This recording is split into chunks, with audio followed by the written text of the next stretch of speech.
हां सर, आपल्या कोणत्या मागणीच्या अनुषंगाने आपण इथे सार्वजनिक बांधकाम प्रादेशिक विभागासमोर आमरण उपोषणाला बसले आहेत? काय मागणी आहे? माझे तारकळस पालम रोड धानोरा काळे ते बीबीएमचं काम केलेलं आहे आणि खड्ड्याचं काम होतं तर ते खड्ड्याचं काम रद्द केलं गाववाल्यांनी, सरपंचांनी.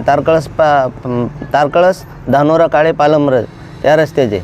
आणि यांनी संजय बाबूराव देवडे, कुशाल देवीदास पाडेवार कार्यकारी अभियंता आणि सोनूने आणि बिराददार यांनी मला काम सोपवलं. तर मी बीबीएमचं काम पूर्ण काम केलं 2015-2016 कालावधीमध्ये. आणि तेव्हापासून त्यांची टक्केवारी जे द्यायची होती 1,70,00,000चे 17 लाख द्यायचे होते. तर ते मी 10 लाख रुपये दिले. 10 लाख दिले आणि 7 लाख रुपये राहिले होते. आणि रजिस्ट्रेशनचे 1 लाख रुपये दिले. रजिस्ट्रेशन पण काढून घेऊन सनी तात्काळ त्याच्यामध्ये आम्ही अग्रीमेंट करून सनी तुझं एस्टिमेट तयार करून बिल रेकॉर्ड करतो म्हणले. असं मला सांगितलं. मी काम पूर्ण केलं. इकडून तिकडून कर्जबाजारी होऊन सनी घर गिरवी ठेवलं, पोकलँड विकलं, हायवा गाडी विकली, ट्रॅक्टर विकले, मुलीकडून पैसे घेतले, पाहुण्याकडून घेतले, सर्व काम चांगलं केलं.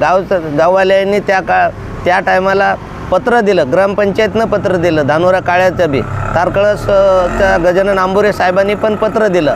आणि एकनाथ शिंदे साहेबाच्या 5 वेळा आदेश झाले मुख्य अभियंता पांढरे साहेबाला की ज्यांनी कामं करून घेतलेत त्याची चौकशी झालेली आहे आणि त्या अधिकाऱ्यांना बोलवून घ्या आणि तुझ्या समोर बसून त्याचं एस्टिमेट तयार करून त्याचं बिल रेकॉर्ड करायला असं सांगितलं. 13 मार्चला बी आम्हाला उडवाउडी केली. परत 16 मेला आम्हाला साहेबांनी स्पष्ट याला सांगितलं की तुला एकदा सांगून दोनदा सांगालो की बिल रेकॉर्ड करून समोर अधिकाऱ्यांना बोलवून घे आणि त्यांचं बिल रेकॉर्ड करून समोरासमोर दे. त्याला पैसे नसतील तर आम्ही त्याचे पैसे सबमिट करू. आणि म्हणून मग यांनी काय केलं, 16 मेला मी तिथून निघलो, 17ला घरी आलो, 18ला इथं आल्यावर त्यांनी 7 दिवसाची कालावधी, 7 दिवसामध्ये बिल रेकॉर्ड करून देतो म्हणून पत्र काढलं. त्याच्यानंतर 7 दिवसच्या जागी 15 दिवस बघितलं. 15 दिवसानंतर काहीच केलं नाही. तर 30 तारखेला तात्काळ पत्र काढलं मे महिन्यात. मग मे महिन्यात ते बी तात्काळ पत्र काढलं. तर मग आणखी म्हणले कार्यकारी अभियंता परभणीला जाऊन या, अधीक्षक अभियंताकडे जाऊन या. आणि त्यांनी नाही केलं तर मी त्या अधिकाऱ्यांना बोलून घेतो आणि मी बिल रेकॉर्ड करून द्यायला होतो असं म्हणले. परत मग त्यांनी तिथं काय आम्हाला बोलले नाही, काय नाही. मी परभणीला गेलो, अधीक्षक अभियंता राजेंद्र राजपूतकडे गेलो. तर त्यांनी मला उडवाउडीची भाषा गेली.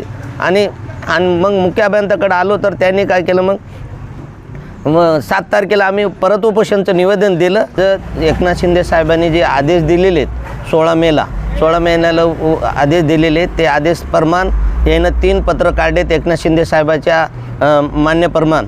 त्यांनी 25 जूनला बिल रेकॉर्ड करून बिल देतो म्हणून माझं 15 जूनला माझं उपोषण सोडविलं.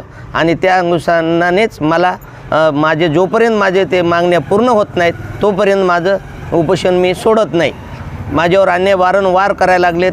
मला टक्केवारी मागतात, ते टक्केवारी माझ्याने देणं होत नाही. म्हणून मी शिंदे साहेबाला हे सांगितलेलं आहे, ज्यांनी अधिकाऱ्याने कामं करून घेतलेत, कुशाल देवीदास पाडेवार कार्यकारी अभियंता, संजय बाबूराव देवडे, बिराददार, सोनूने यांनी कामं करून घेतलेत. त्या अधिकाऱ्यांचं नावं टाकून पत्र काढलेलं आहे. त्या लोकांना सांगितलं की बिल रेकॉर्ड करून द्या म्हणून आणि हे मुख्य अभियंता प्रत्येक वेळोवेळी टाळाटाळ करते, आमच्यावर अन्याय करतो. आणि माझ्या मिसेसला बी मारहाण झाली, मला मारहाण झाली. माझे लेकरं बाळाचं 3 वर्ष झालं माझ्या लेकराची शाळा जात आहे. आणि मला न्याय मिळावं माझी हीच अपेक्षा आहे. आणि जोपर्यंत मला न्याय मिळत नाही तोपर्यंत मी उपोषण सोडत नाही.